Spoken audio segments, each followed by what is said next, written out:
Even if you're familiar with Professor Marston and the Wonder Women, the film about the man behind Wonder Woman, you might not know that a black woman wrote and directed it.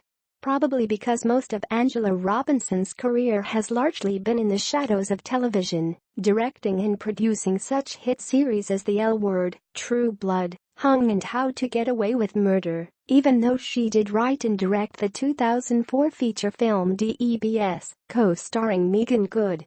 Coming on the heels of the multi-million-dollar global box office phenomenon Wonder Woman, directed by Patty Jenkins this summer, Professor Marston and the Wonder Women has the potential to lift Robinson out of those shadows. At the very least, it uncovers one of the most interesting backstories in superhero history. As it is for many women, Robinson's interest in Wonder Woman began as a little girl, but she didn't become aware of creator William Moulton Marston until many years later, when one of the actors in her first feature film gave her a book on Wonder Woman and she found the chapter on the Marstons. "I just couldn't believe this story," she says. "It was just an incredible story." The story prompted Robinson to spend 8 years on the film, writing it for 4, and then trying to get it made for another 4. In fact, when she shot the film last fall, Robinson had no idea if it would even get a theatrical release. But she never lost faith in the story. Marston, an early innovator of the lie detector test, which inspired Wonder Woman's truth-seeking lasso, developed and taught his disc theory, focusing on dominance, inducement, submission and compliance. It was his belief that women were the superior sex and should and would rule the world. By some accounts, he predicted 2037 as the year of reckoning. His high esteem for women was manifested through his wife, Elizabeth Holloway Marston, who was one of just 3 women to graduate from Boston University School of Law in 1918.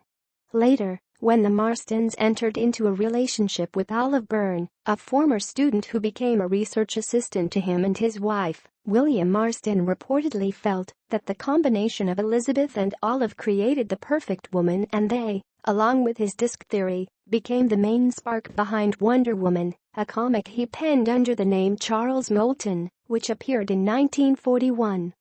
They were out of this early psychology, which really thought that you could change the world with your ideas, Robinson explains. So Wonder Woman is the only superhero that was created with the premise of stopping war. That was her purpose.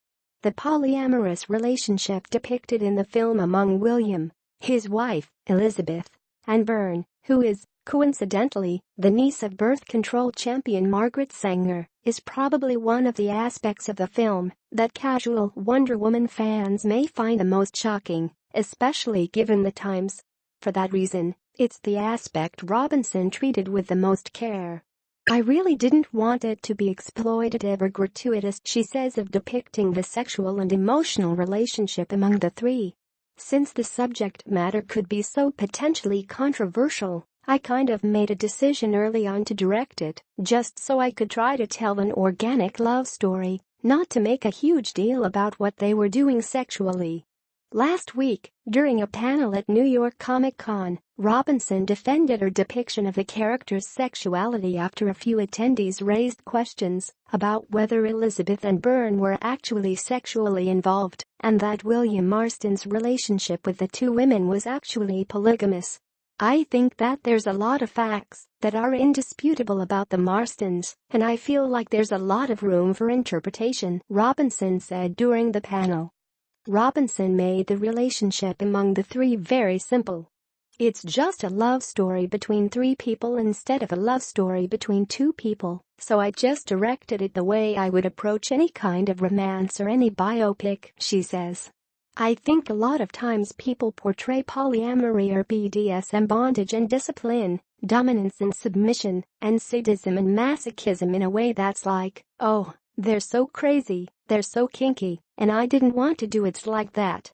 I just kind of wanted to be really respectful and treat it like I would treat anything else." Besides, Robinson says, such relationships aren't exactly new ones. Instead, we are deluded into thinking they are. People tend to look back on history and think nobody ever had sex and nobody ever did anything, she notes. I think people were a lot more liberated, she adds. There's always been these kinds of unconventional relationships. It's just that they've been erased from history. Ultimately, what shines through most in Professor Marston and the Wonder Women is their idealism and courage. They were trying to save the world with their ideas through pop culture, Robinson says. He was just like, that's going to reach way more people than my academic books. So I'm going to make a superhero, but I'm going to put my ideas into this superhero. And, decades later, Robinson, like many other young girls familiar with the comic book and/or the 1970s TV series starring Linda Carter, is proof positive of Marston's theory. Seeing Wonder Woman when I was a kid definitely helped me, says Robinson, who also adores the first-ever big-screen version of Wonder Woman starring Gal Gadot. She was the only girl around, and that made me feel empowered. She still makes me feel empowered. I think Wonder Woman is the greatest.